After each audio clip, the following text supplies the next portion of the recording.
మరికొద్ది సమయం మాతో మాట్లాడి మమ్మల్ని బలపరిచి సహాయం చేయమని యేసయ్య అతి పరిశుద్ధమైన నామములో అడుగుచున్నాము తండ్రి. ఆమేన్. మనం మత్తయి సువార్త 6వ అధ్యాయం చూద్దాం.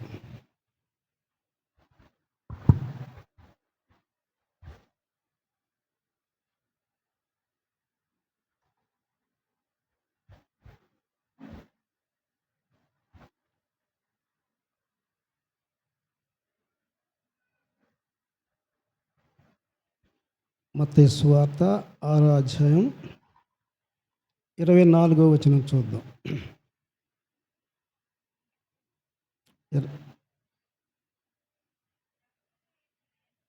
ఎవడును ఇద్దరు యజమానులకు దాసుడుగా ఉండనేరడు.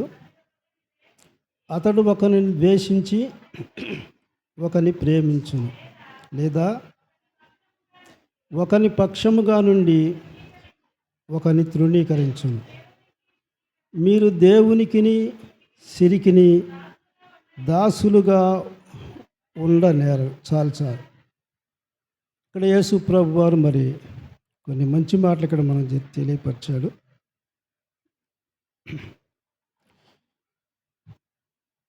ఎవడును ఇద్దరు యజమానులకు దాసుడుగా ఉండనేరడు. ఇక్కడ ఇద్దరు యజమానుల్ని యేసు ప్రభు వారు చూపిస్తూ ఉన్నారు. వారిలో ఒకరు ఎవరంటే దేవుడు, రెండవ వ్యక్తి ఎవరంటే ధనం. అంటే ఇద్దరు యజమానులేనా? ఇంకా యజమానులు ఎవరు లేరా?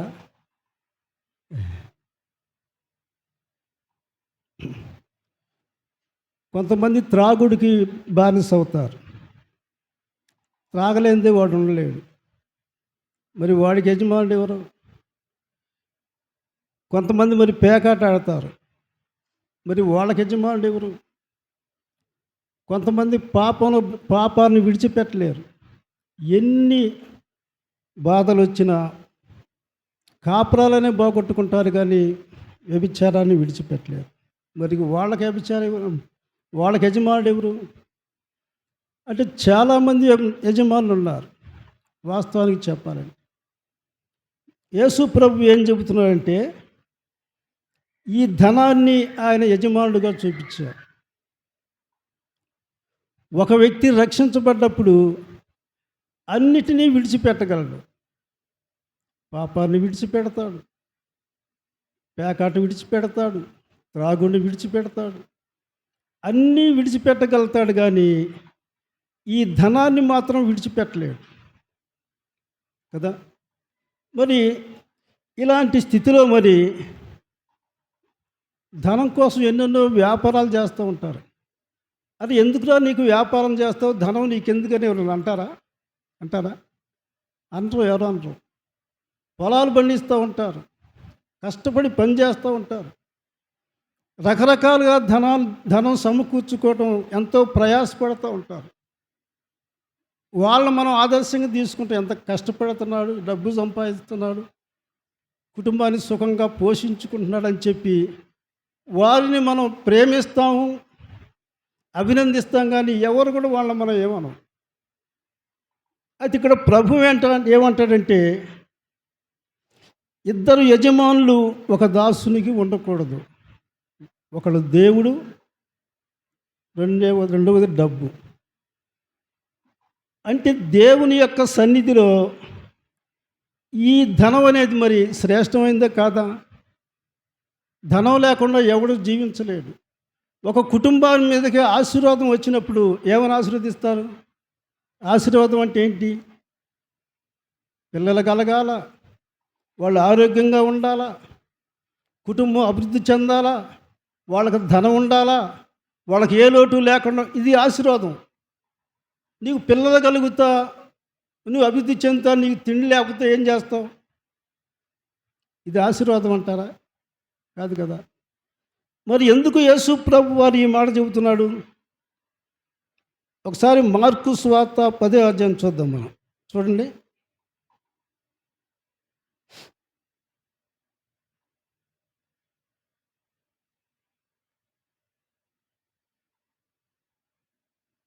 10 అధ్యాయం 17 వచనం. ఆయన బయలుదేరి మార్గమున పోవుచుండగా ఒకడు పరిగెత్తుకొని వచ్చి ఆయన ఎదుట మోకాళ్ళుని, సద్బోధకుడా, నిత్య జీవమునకు వారసుడనగుటకు నేనేమి చేయుదునని అడిగాను.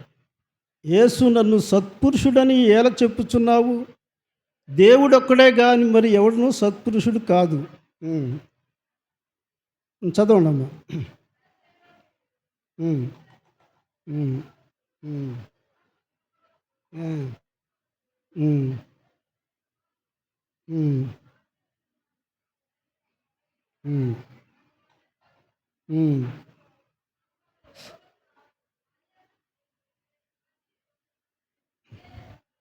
చెప్పాను.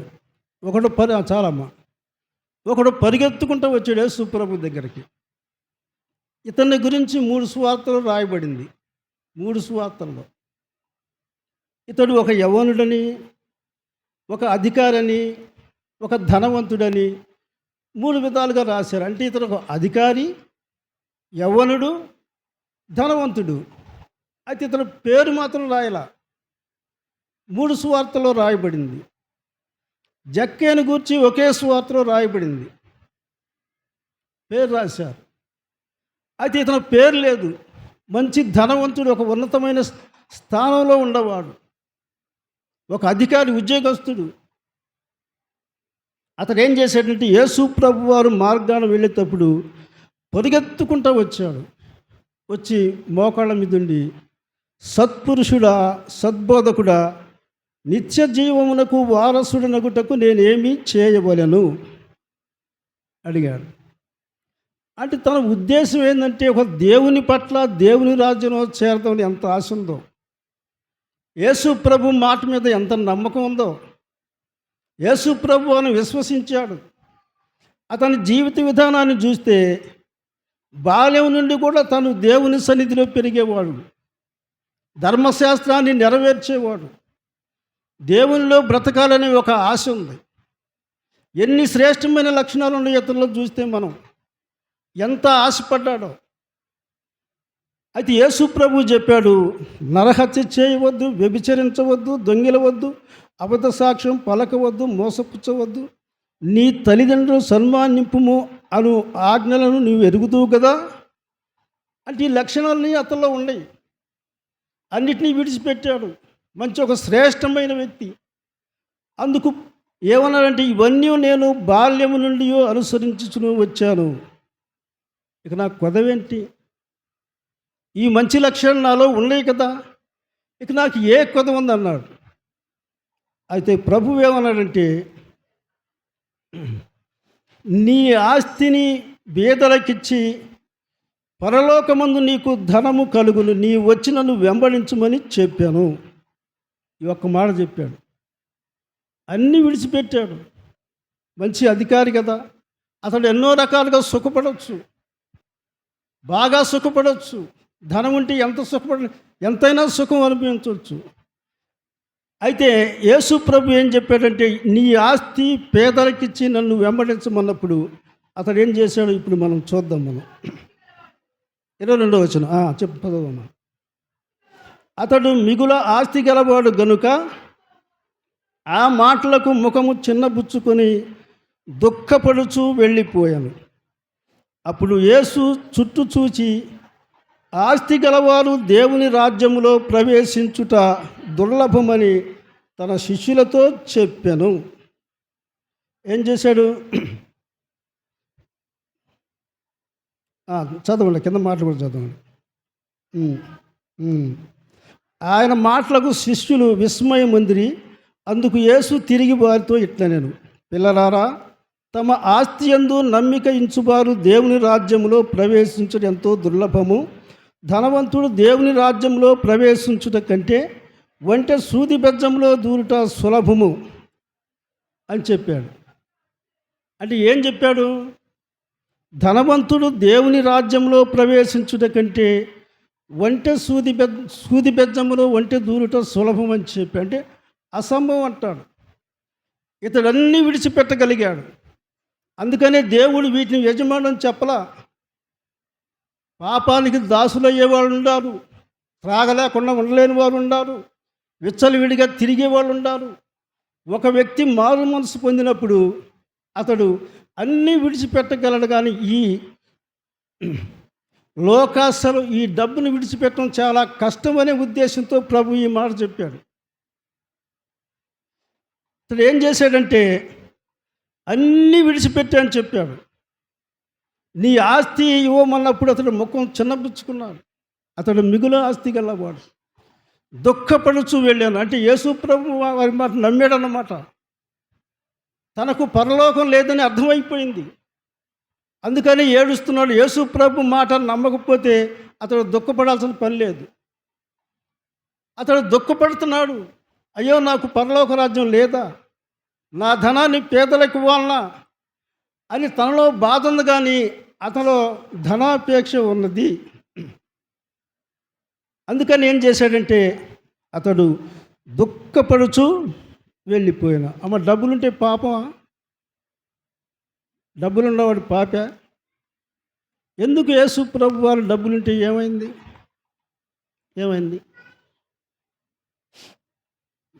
ఒకసారి లోకాసు వార్త 4వ అధ్యాయం 5వ వచనం చూడండి.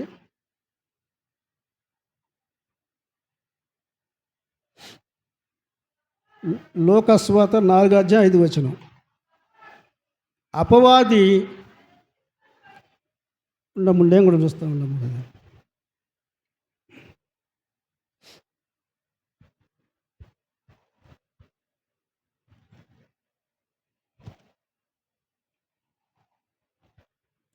4వ అధ్యాయం 5వ వచనం.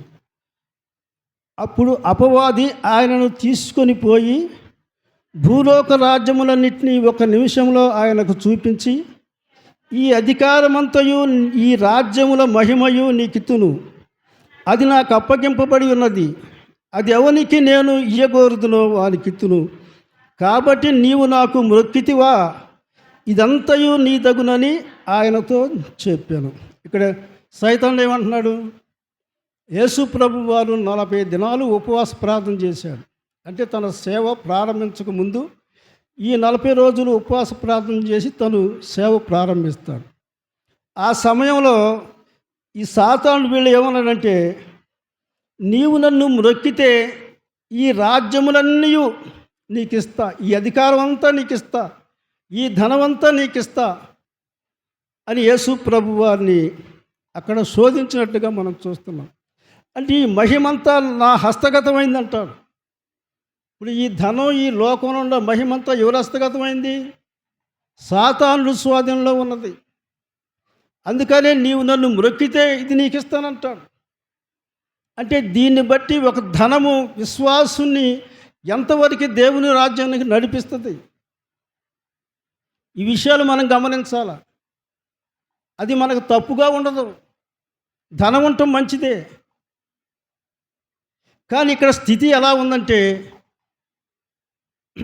ఇప్పుడు మనం చూసాం కదా, అతడు ఏం చేశాడు? పరలోక రాజ్యాన్ని తిరస్కరించాడు. తన ధనం కంటే పరలోక రాజ్యాన్నే హెచ్చుగా అనుకున్నాడు.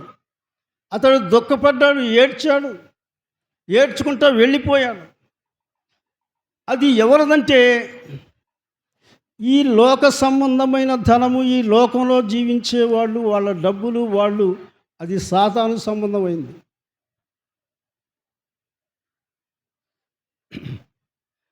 అది సాతానుకు సంబంధమైందన్నమాట. నువ్వు ఖచ్చితంగా ధనం కోసమే బ్రతికినప్పుడు నీ ధనం నిన్నేం చేస్తుంటే దేవుని సన్నిధి నుంచి దూరం చేస్తుంది కదా. ఒకసారి మనల్ని మనం పరిశీలించుకుందాం. ఆదివారం వచ్చింది, అవతల ముఖ్యమైన పని ఒకటి వచ్చింది, అటు వెళ్ళకపోతే మనకు నష్టం. ఇటు దేవుని సన్నిధి రావాలని చెప్పి దేవుని వాక్యం ఖచ్చితంగా చెబుతుంది. మనం ఎటు వెళతాం? అటే వెళతాం, దేవుని సన్నిధికి రాము. ఈ ఒక్క ఆదివారం పోతే ఏమైందిలే అనుకుంటాం. అనుకొని దేవుని సన్నిధి మనం విడిచిపెట్టి మనం ఏం చేస్తామంటే అటే వెళతాం. ఎందుకంటే మనకి ఇంట్లో లోపాలు కనపడవు. ఈ ధనాపేక్ష అనేది ఏం చేస్తుందంటే దేవుని సన్నిధికి మనల్ని దూరం చేస్తుంది కదా.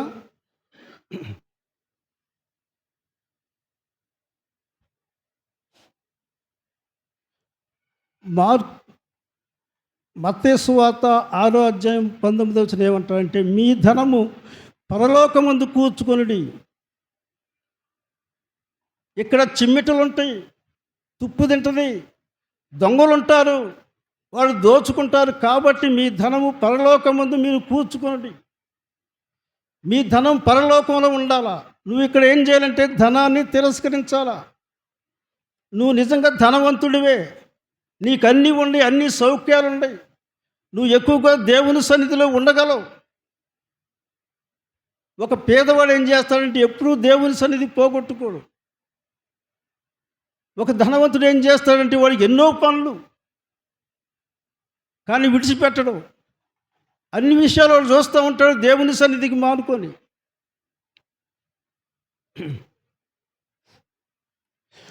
ఒకసారి ఒక సహోదరుడు ఏం చేశాడంటే, నాకు ఒక చిన్న కారు కావాలని చెప్పి ప్రార్థన చేయించాడు సంఘంలో. అప్పుడు జీబులు ఉన్నాయి. ప్రార్థన చేస్తే జీబు కొన్నాడు. తర్వాత ఆ జీబు తీసుకొని ఎక్కడ కూటాల కంటే అక్కడికి వెళ్తున్నాం తీసుకొని. బాగుంది, సంఘం నడపటానికి ఆ దేవుని పనికి కొంత వాడబడతా ఉంది, బాగుంది. కొన్నాళ్ళ తర్వాత ఒక ట్రాక్టర్ కూడా కావాలని ప్రార్థన చేయించాడు. సరే ట్రాక్టర్ కొన్నాడు. ఇంకా కుదరదుగా. క్రమేణ ఇక ఏం చేశాడంటే భక్తిహీనుడు అయిపోయాడు. అంటే నీకు ధనం నీ దేవుని సన్నిధికి అడ్డమా, లేకపోతే అడ్డం లేకుండా ఉంటుందా? ఎట్లా ఉంటావు నువ్వు కదా. ఒక వ్యక్తి ధనం లేకుండా దేవుని సన్నిధిలో గడుపుతూ ఉంటే ఎన్ని ఇబ్బందులు. అతడు రోజు పని చేయాలా, కుటుంబం గడవాలా, నీకన్నీ ఉన్నాయి, నువ్వేం చేయాలా? ఇంకా ఎక్కువ సమయం దేవుని సన్నిధిలో గడపాలా. అయితే నీకు ఎన్ని పనులు, ఎన్ని అవసరతలో, నీవు దేవుని సన్నిధి రావడానికి నీకు కుదరదు. ఇవన్నీ మనకు తప్పులుగా కనపడవు. అయ్యో నేను దేవుని సన్నిధికి మరి నేను దూరమైన అనుకోవు. నువ్వు నీకు ధనం ఉన్నప్పుడు నువ్వు ఏం చేయాలంటే దేవుని సన్నిధి ఉంది, నువ్వు పొద్దుగూకులు పనిచేసి దేవుని సన్నిధికి రాలేవు. కాబట్టి నువ్వు ఆ రోజు పని మానుకునే అవకాశం నీకు ఉంది. దేవుడు నీకు ఇచ్చాడు. నువ్వు ఎక్కువగా దేవుని సన్నిధిలో గడపచ్చు నీ ధనాన్ని బట్టి. కానీ అలాంటి స్థితులు లేవు అన్నమాట. లాజరు ధనవంతుడి విషయంలో ఒక మాట రాయబడింది. ధనవంతుడంట బహుగా సంతోషించుచుండెను. బహుగా సుఖపడుచుండెను. సంతోషించడం కాదు, అది సంతోషించడం అనేది దేవునికి సంబంధించిన మాట. సుఖపడుచుండెను అనేది అది లోక సంబంధమైన మాట. అది ఆ ధనవంతుడంట బహుగా సుఖపడుచుండెను. సుఖం అంటే ఏంటి? తప్పిపోయిన కుమారుడు ఎందుకు తప్పిపోయాడు? వాడు పేదవాడ ఉంటే తప్పిపోతాడా? పోతాడా? డబ్బులు లేవనుకో, ఎప్పటికప్పుడు తెచ్చుకొని తినాలా. వాడికి ఈ ఆలోచన వస్తుందా? రాదు. ఎంతో ఆస్తి ఉంది, ఆ ఆస్తిని బట్టి వీడు ఆలోచన చేశాడు, నేను దూరదేశం వెళ్ళి వ్యాపారం చేయాలి. ఎందుకంటే ధనం చాలా ఉంది. కొన్ని రోజులు ఆ ధనం అంతా అయిపోయింది, సుఖపడ్డాడు, చెడిపోయాడు. తండ్రి దగ్గర ఉన్నప్పుడు ఉత్తముడు, మంచివాడు. ఇప్పుడు వెళ్ళాడు, వేసలతో తిరిగాడు, దుర్వ్యాపారం చేశాడు, రకరకాలుగా చేసి ఆస్తి అంతా పోగొట్టుకున్నాడు, ఒక బికారి అయిపోయాడు. కారణం అప్పుడు ధనం ఉంది, ఇప్పుడు లేదు. ఎప్పుడైతే ధనం అయిపోయిందో తండ్రి ఎంత ఉత్తముడుగా కనపడ్డాడో. అప్పుడు అంతా లేమిగానే ఉంది ధనం ఉన్నప్పుడు. ఏది తెచ్చినా నచ్చలా. ధనమంతా తీసుకొని పోయి ఏ స్థితిలోకి వెళ్ళాడంటే ఒక దరిద్రుడై తిరిగి ఇంటికి వచ్చాడు. నా తండ్రి బహు శ్రేష్టమైనడని కదా. అపోస్తలులు ఏం చేశారు? తన ఆస్తి అంతా మీ దేవునికి ఇచ్చారు. తీసుకెళ్ళి దేవుని సన్నిధిలో దేవుని పాదాల యొద్ద, అపోస్తలుల పాదాల యొద్ద ఆస్తిని పెట్టారు. వాళ్ళు ఎంత శ్రేష్టమైన ప్రార్థన చేశారో, ఎంత శ్రేష్టంగా బ్రతికారో, వాళ్ళు ఎంత త్యాగం చేశారో. వాళ్ళకి ఆస్తి ఏం అడ్డమైంది?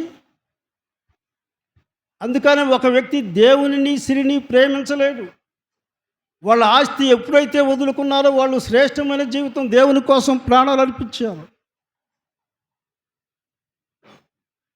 కదా. దేవుని కోసం శ్రేష్టంగా బ్రతికారు.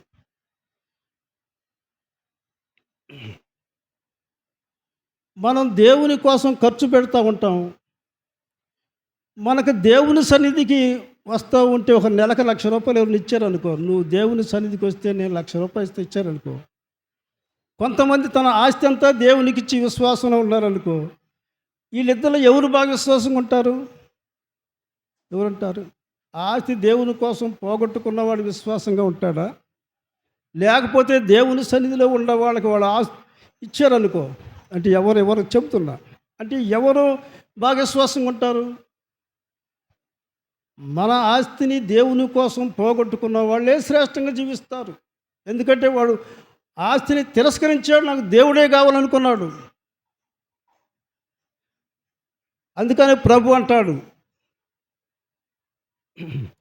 ఒకని కలిమి విస్తరించుట వాని జీవమునకు మూలము కాదు. ఎన్నెన్నో చరిత్రలు ఉన్నాయి. సామెతల గ్రంథంలో చూస్తాం, బహు త్వరితముగా వచ్చినది చివరికి దీవెనను అందకపోవును. సౌలును చూస్తే ఎట్లా కనపడ్డాడు? అందరికంటే ఎత్తుగా కనపడ్డాడంట. అంటే విశ్వాసంలో ఎంత ఎత్తుగా కనపడ్డాడో సౌలు, ఎంత శ్రేష్టంగా కనపడ్డాడో ప్రభు దృష్టికి, ఎంత అందంగా కనపడ్డాడో. కష్టపడకుండా రాజును చేస్తే ఏమైపోయింది? ఒక్క అసూయ చేత తన రాజ్యాన్ని పోగొట్టుకున్నాడు కదా. ఈ లోకంలో మనం జీవించేటప్పుడు మనం దేవుని కోసమే బ్రతకాలంటే ధనం వద్దని కాదు. నీ ధనం నీకు అధికంగా దేవుని సన్నిధిలో గడిపే విధంగా ఉండాలా. ఎన్ని పనులు ఆదివారం వస్తే ఎన్ని పనులు పెట్టుకుంటాము కదా, అవునా? పెట్టుకోము. లేకపోతే చాలా నష్టం కనపడుతూ ఉంటుంది అక్కడ. ఆ ఆదివారం పోయి ఆ పని చేయాలా, లేకపోతే రేపు పనికిరాదు అనుకుంటాం మనం కదా. అందుకని ఏమంటాడంటే, ధనాపేక్ష సమస్త కీడులకు మూలము నిన్ను దేవుని సన్నిధికి వెళ్ళనీయదు, దేవుని సన్నిధికి దూరం చేస్తూ ఉంటుంది.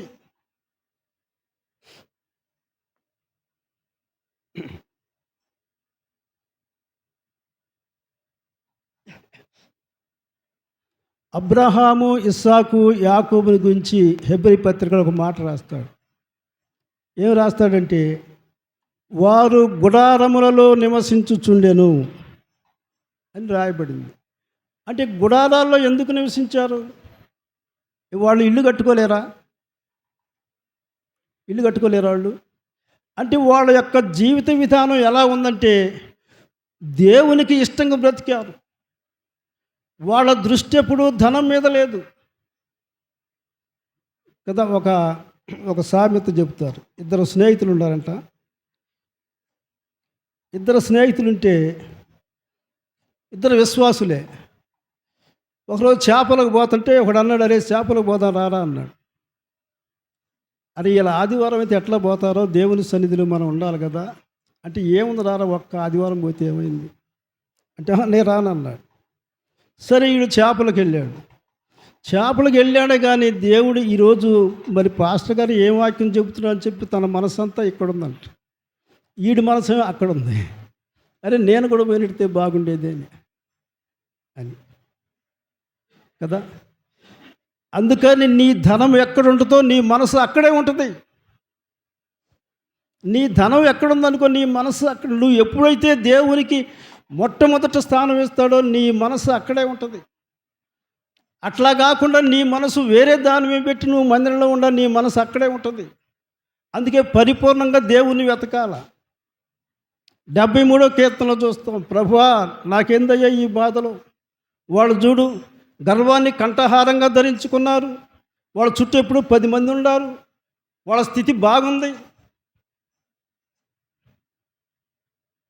ఆ మాటలు మాట్లాడుతుంటే చుట్టూ ఎందుకుంటే తనకు ధనం ఉంది. ధనం ఉండేవాడికి పదవులు కావాలా, వాడు ఎప్పుడు 10 మంది ఉండాలా, వాడు హెచ్చించుకుంటాడు. వాడు అంతేనా, తిండి కావాల్సిన తిండి కోసం చూస్తాడు.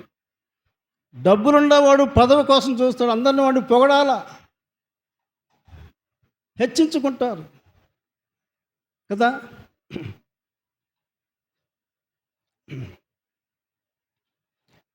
మరి అంటే చెరులో 2 కొంగలు ఉన్నాయంట. ఈ ఈ చిన్న సామెత చెబుతా. చెరులో 2 కొంగలు ఉన్నాయంట. ఆ చెరువు ఎప్పుడు ఎండిపోదు. ఎన్నో సంవత్సరాల నుంచి ఆ చెరువు ఎండిపోకుండా ఉంటా ఉంది. అయితే ఒక సంవత్సరం ఎండిపోయింది. అది ఎండిపోతే అక్కడ తాబేలు కూడా వీటితో స్నేహం చేసేదంట. ఈ ఎండిపోతుంటే ఈ తాబేలు అంది, అన్నలారా నేను కూడా వస్తానన్న, నన్ను వదిలిపెట్టి పోతాను, నేను ఎక్కడికి వెళ్ళాలా అని అందంట. సరే ఈ యొక్క మంచి ఆలోచన చేసి ఏమన్నాయి అంటే, సరే మేము కర్ర తీసుకొస్తాము, అటు ఇటు ముక్కుతో పట్టుకుంటాము, నువ్వు కూడా నోటితో పట్టుకోమని అంట. సరేనని చెప్పి ఈ 2 ముక్కుతో పట్టుకుని అది నోటితో పట్టుకుని వెళ్తూ ఉన్నాయి. జనాలు చూశారు, అరే ఇదేం విచిత్రంగా ఉంది, కొంగల బాటం చూసాం కానీ ఈ కొంగల కర్ర ముక్కుతో పట్టుకుని ఆడ తాబేలు పట్టుకుంది అని చెప్పి చూస్తున్నారు జనం వాటి మూటి వైపు. ఈ తాబేలు అంట, తాబేలు కిందకు చూసిందంట. ఏమనుకుందంటే, ఎప్పుడూ కొంగలు తిరుగుతూనే ఉంటాయిగా, జనాలు చూస్తారా? చూడరుగా. కొంగలు గుంపును తిరుగుతూ జనం ఎవరు చూడరు.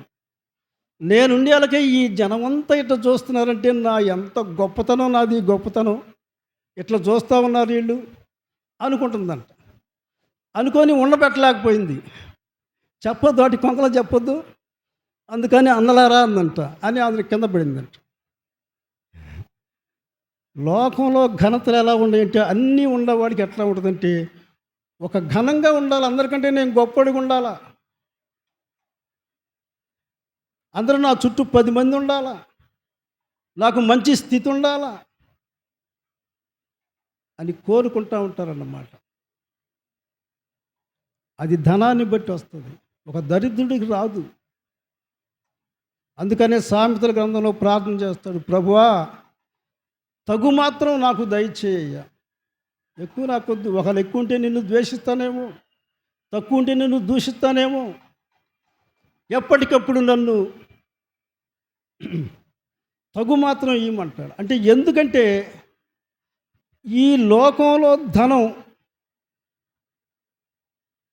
ఈ లోకాశలు మరి నీకు వ్యతిరేకమని నీకు తెలియదు అంటాడు. ధనాపేక్ష ఏంటిది? దేవునికి వ్యతిరేకమైన ఇవి. నీ ధనాపేక్ష నీకు ఉండకూడదు. నువ్వు ఎన్నెన్ని పోగొట్టుకుంటావో నువ్వు ఒకసారి ప్రశ్నించుకో. నువ్వు దేవుని సన్నిధికి మానుకుంటున్నావు అంటే దేనికోసం మానుకున్నావు? ఏదో పనులు ఉంటాయి, ఆ పని మానుకుంటే నీకు నష్టం వస్తుంది.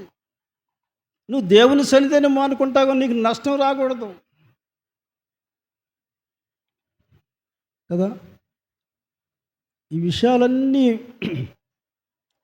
మనం చూసినప్పుడు ఒకసారి మరి యాకోబు పత్రిక చూడండి. యాకోబు పత్రిక చూడండి.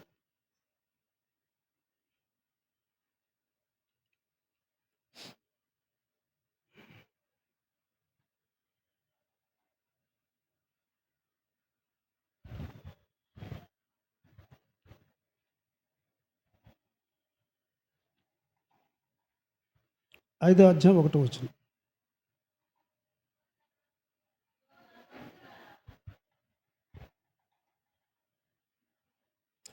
ఇదిగో ధనవంతులారా, మీ మీదకి వచ్చేడు ఉపద్రవముల గూర్చి ప్రలాపించి ఏడువుడి.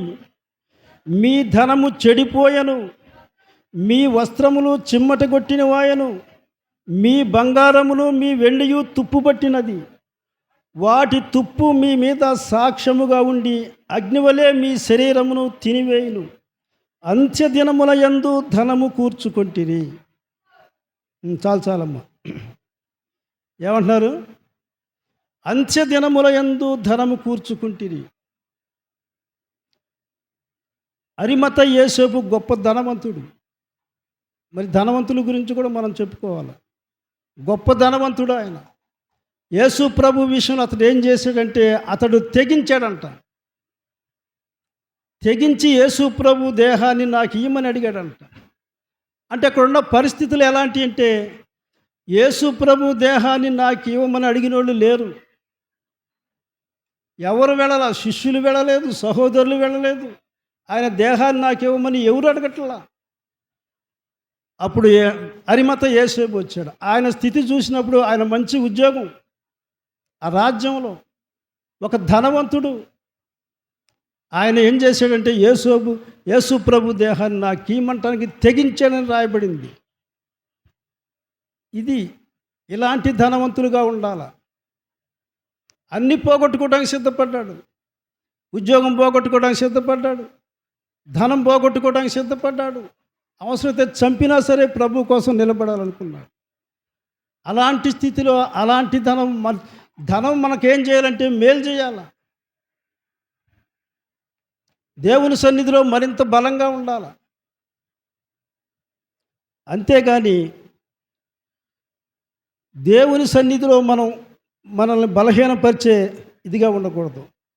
అందుకని ఇదిగో ధనమంతా మీ మీదకి వచ్చేది ఉపద్రవములను గురించి ప్రలాపించి ఏడుడి. దూర ప్రాంతానికి వెళ్ళి ధనం సంపాదిద్దాం అనుకుంటారంట. రేపేం సంభవించడో నీకు తెలియదు. నువ్వు డబ్బు సంపాదించడమే నీకు ముఖ్యం. నిజంగా నిన్ను నువ్వు ప్రశ్నించుకుంటే నీ ధనము, నీ సంపాదన దేవుని సన్నిధికి దూరం చేస్తుందా, దగ్గర చేస్తుందా? నువ్వు అనేకమైన పనులు పెట్టుకోవచ్చు, అనేకమైన వ్యాపారాలు చేయొచ్చు. కానీ దేవుని సన్నిధి పోగొట్టుకోకుండా దేవుని సన్నిధిలో గడపడం దేవుని యొక్క ఉద్దేశం. అది ఆ యవ్వనుడు దుఃఖపడతా వెళ్ళాడు, ఏడ్చుకుంటూ వెళ్ళాడు కదా. ఇదంతా సాతాను హస్తగతమైందంటాడు సాతాను. ఈ రాజ్యం మహిమలన్నీ నా సొంతం అయిపోయినాయి. సృష్టికర్త దేవుడు. అయితే దేవుడు చెబుతున్నాడు అన్నమాట, ఇద్దరు యజమానులు ఒక దాసుడికి ఉండకూడదు కదా. డబ్బులు డబ్బులు డబ్బులు, అందరూ డబ్బులే. మనం చూస్తున్నాం పెద్ద పెద్ద సేవకులు, అందరూ కాదు, కొంతమంది. ధనం, విశ్వాసులు, ధనం, అంత డబ్బే. అందరికీ డబ్బే కావాలా. ఏం చేయాలా, ఏం చేసుకుంటారు? ఈ సమయంలో మనం చూసినప్పుడు ఏం చేయాలంటే ప్రభు స్థానాన్ని మనం పోగొట్టుకోకూడదు. ప్రభువుకు మొదటి స్థానం ఇయ్యి. పొద్దుగూకులు పని చేస్తావు, ఎంత పనైనా చేస్తావు, ఇంటికి వస్తావు, సారిపోతావు. నేను పొదుగులు పని చేశాను దేవుని సన్నిధికి మారుకుంటావు. ఎట్లా వస్తాయి మనకు ఆశీర్వాదాలు? ధనం సమకూర్చుకోవటం ఆశీర్వాదం కాదు. ఆ ధనాన్ని దేవుని సన్నిధిలో నీకు ఆశీర్వాదంగా మార్చుకోవాలి. ఒక తినటానికి తిండి లేనివాడు వాడు పని మానుకొని దేవుని సన్నిధికి వస్తుంటే డబ్బులు ఉండవాడు నీకేమైంది? దేవుని సన్నిధికి రావడానికి దేవుడు నిన్ను ఆశీర్వదించాడు కదా.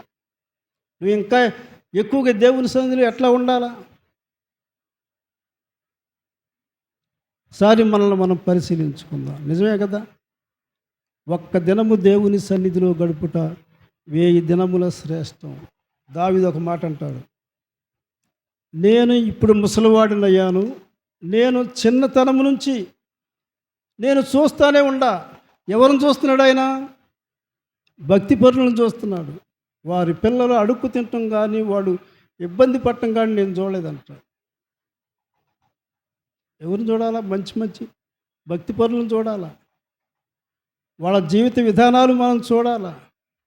వాళ్ళ డబ్బు కాదు. ఇస్కరియోతు యూదా ఎన్ని బోధలు విన్నాడు కానీ తన జీవితం మార్చబడలా. చివరికి యేసు ప్రభువునే అమ్ముకున్నాడు. మరి ధనం యజమానుడు కదా. ఎన్ని కోడికలు పోగొట్టుకున్నాం మనం పనులున్నాయని. అది దేవుని అవమానపరచడం కాదా? ఎట్లా వస్తే మనకు ఆశీర్వాదాలు? లోక సంబంధంగా నువ్వు ఆశీర్వదించబడతావు. ప్రభు చెబుతున్నాడు, నీ కష్టం కొంది నీ ఫలితం రావచ్చు, కానీ నీకు వచ్చేది ఏంటంటే దేవుని సన్నిధిలో దేవుని ఆశీర్వాదాలు నీకు రావు.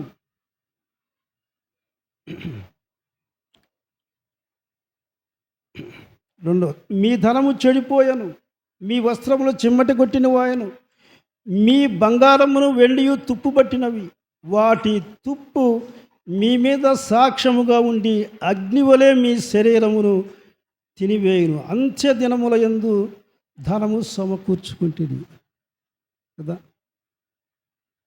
ఎప్పుడు కనపడుద్ది దేవుని యొక్క విలువ, ధనం యొక్క విలువ? అందుకని వీళ్ళు ఏం చేశారంటే గుడారాల్లో నివసించి దేవుని సన్నిధిలో అక్కడ కట్టారంట ఇళ్ళు. ఇక్కడ కట్టుకోవాలా, ఇక్కడ గుడారాల్లో ఉండారు. ఇక్కడ మేళం మిద్దెలు కడితే ఇవన్నీ మనకు రావు, ఈ తుప్పు పట్టిపోతాయి. ఎక్కడ ఇల్లు కట్టాలంటే పరలోకంలో కట్టుకోవాలి ఇల్లు. అక్కడ మంచి మంచి పునాది వేసి కట్టుకోవాలి కదా. దేవుని వాక్యం మనకి ఎంత తేటగా చెబుతుంది. ఏంటి గొప్ప గొప్ప పాపాలు కాదు మనం అనుకోము. ధనం మనకు చేయటని అయ్యో చేస్తే పాపం అనుకుంటాం మనం. అన్నిటినీ పెడతారు కానీ ధనాపేక్షను విడిచిపెట్టలేరని. ప్రార్థన చేసుకుందాం, మనం ప్రార్థన చేసుకుందాం. జేమ్స్ ప్రార్థన చేస్తాడు.